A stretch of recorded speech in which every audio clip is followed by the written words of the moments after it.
বিতর্কিত মন্তব্যের হিড়িক দিকে দিকে। তারই মাঝে এবার বিতর্কে মালদার মানিকচকের তৃণমূল বিধায়ক সাবিত্রী মিত্র। সনাতনীদের অপমান তৃণমূল বিধায়কের, হিন্দুদের বোকা বলে কটাক্ষ তৃণমূল বিধায়কের। কোথা থেকে উৎপত্তি সনাতন ধর্মের? হিন্দুদের ধর্মশিক্ষার কোনো ক্লাস হয় না।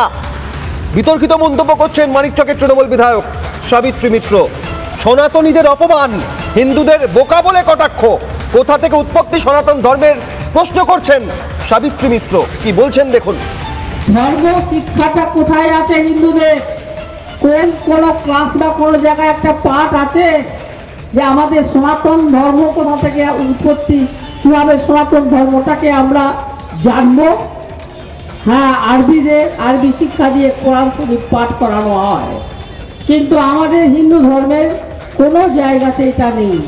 ফলে আমরা বোকা হিন্দু কিছুটা হতে পারি, সবাই না হলেও।